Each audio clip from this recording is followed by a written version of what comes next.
American conservatives are freaking out over anime, saying that it makes people trans. What?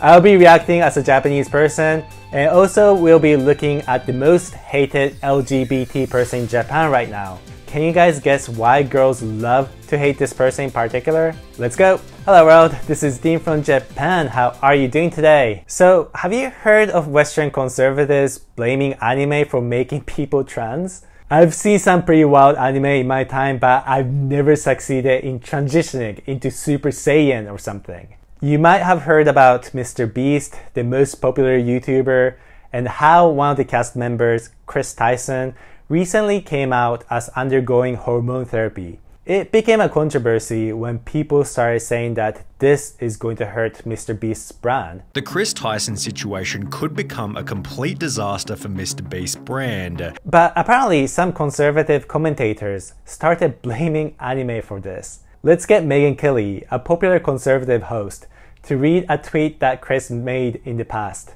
He appears to have expressed extreme affinity for deeply problematic anime. He sent out a tweet in 2016 that reads, "Nothing gets my knob cranking like some loli." Loli is apparently female, childlike characters in anime.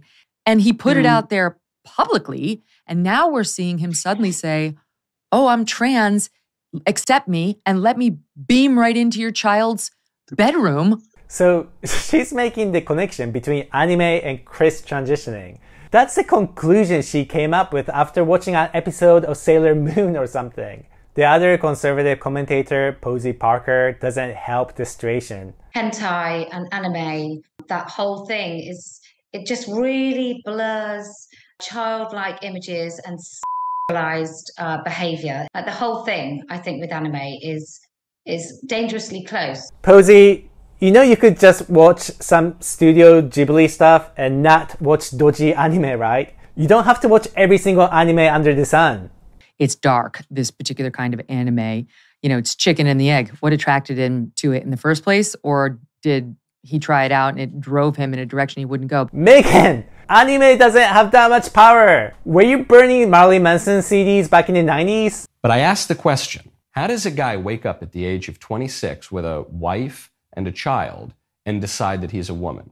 And I suggested that the aspect of this whole transgender phenomenon is porn. Oh my god, Michael Knowles, language? This is a family-friendly channel. Don't get me demonetized because I need the money. So I have talked about Michael Knowles in my other channel where I talk about political issues in the past, but he is a political commentator that lacks charisma and argumentation skill compared to his peers.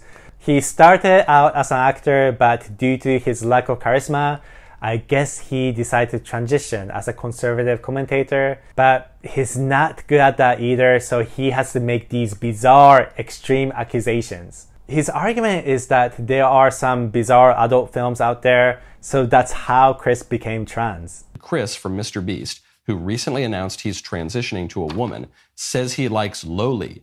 Many such cases among trans men. I'm not saying it means that he's a I'm not saying it wasn't even just a joke on Twitter. But what is undeniable from this is that this guy, Chris, knows a lot about porn. Which would seem to back up my thesis, which I said on the show is just a hunch.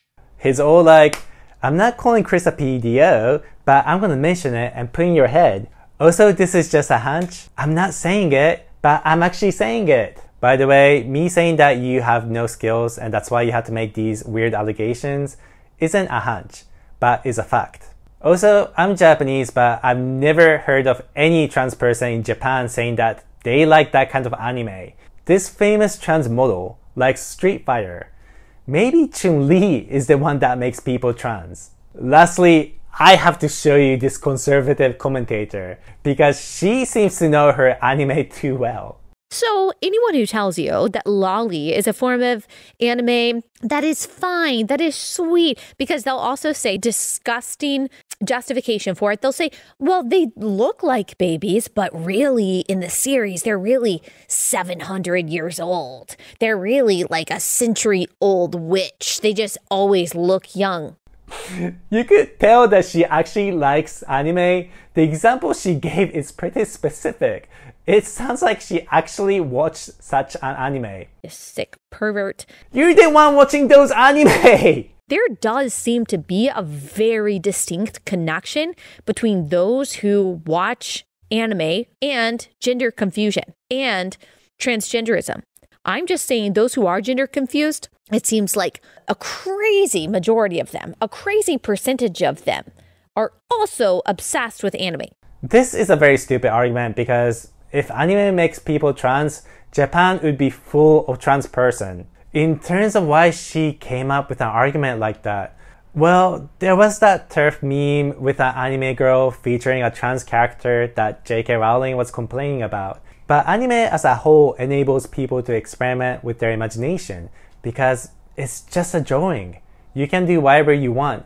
And this imagination would also include gender bending because I think we've all imagined what it would be like if we were the opposite gender. And that might appeal to some Western audience exploring their gender identity. Obviously, there are anime that talks about trans issues, such as the police drama You're Under Arrest, which actually talked about the trans bathroom issue all the way back in the 90s.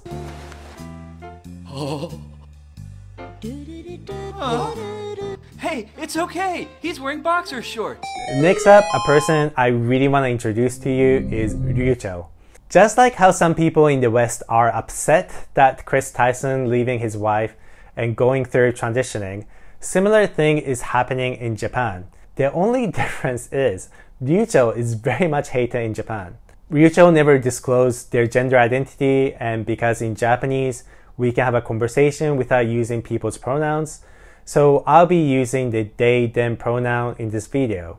And furthermore, I don't think I have to actually mention this, but I just want to stress that I'm simply stating what is happening, and things I'm mentioning don't necessarily reflect my opinions. Before writing the script, I was actually watching videos by these two guys that seem to spend all their time online. 今回はガルちゃん。一応女性専用の女性しか書き込みしない掲示板と銘打ってるところなんだけど、文体とかさ、意見とかがすげえ女性的でいいんだよね。なんかね、子宮で打ってるよね、全部。そうそう。But these guys were going on about women's online forum, and they were saying that Ryuchell was one of the 3 celebrities that women love to hate. リューチェルも本当に地獄の豪華に焼かれててまあ確かに女の敵ではあるだろうな。まあリューチェルがインスタに上げた自撮りをも貼ってとんでもないぐらいバッとついてるから何この数見たことないよ。この上目遣い本人いいと思ってるのかもしれないけど30超えたやばい地雷女みたいに見えるからやめた方がいいよ。もう見た目叩きまで行くんだね。本当にもういい女すぎるな。Oh my god, that's really harsh. So why all the hate? Ryuchell got married to a popular YouTuber called Peco in 2016, and because Peco reportedly comes from a wealthy background, the couple was all over the Japanese TV. Ryuchell was popular as a genderless danshi, or gender-neutral boy, and was treated as the new generation of man. So basically, he was like Ezra Miller of Japan, without the crime element. When they had a child in 2018, Ryuchell then became the poster child of a father that helps with looking after a child, preaching the importance of fatherhood. Because Asian countries as a whole are more patriarchal than the West, it's a big deal to publicize that men can also help with looking after a child. But in 2022, the couple divorced, with Ryuchell saying that he wanted to live his authentic self, and Peco saying that I wish Ryuchell had kept their secret to the grave. People kind of already made assumptions, but Ryuchell did later come out. まあ高校生の時にね、私は男性が好きっていう風にお母さんにカミングアウトしたことがあって、もう育て方が間違えたって言われて、すごいショックで、自分が憎かったんですよね。寂しくて悲しかったんですけど、やっぱ捨てられるって思ったので、嘘だよみたいな。男の人が好きって言ったけど嘘だよ。めっちゃ笑顔でごまかして。Now, you might expect that people be accepting of Ryuchell's coming out, but unfortunately, that wasn't the case here. In fact, some people were downright angry and saying things like, I hope our society will become more accepting toward LGBTQ people, but you decide to get married to a woman and had a child. I think getting a divorce because you decided that you like men after all is too irresponsible. Wait, he knew he was gay since high school, but he got married and had a kid? He's the worst. I feel sorry for his wife and kid. It doesn't really help that in an interview, Ryuchell said that they asked Peco to marry them because they wanted a child. I personally don't have any opinions about Ryuchell myself, and 35% or 1 out of 3 married couples in Japan end up getting divorced anyways. So I don't think divorce is a big deal. But that being said, Ryuchell is just an influencer, and this is their biggest downfall. Ryuchell just appears on TV to look pretty and add nothing to the conversation. まずそのフリーザニップルってね、すごいそういう運動があるんで響きもなんかいいなとは思ったんですけれども。Their personality is their only selling point. They got their break because Ryuchell was with a wealthy girlfriend, and Ryuchell started their career as a gender-neutral boy, then an idealized version of fatherhood. So basically, Ryuchell just kept giving what the media wanted at the time. Except for their extremely mediocre music career. Nobody asked for this. Hello, I'm Ryuchell. Seeing the backlash, Peco even had to come out and say that Ryuchell still takes care of the kid.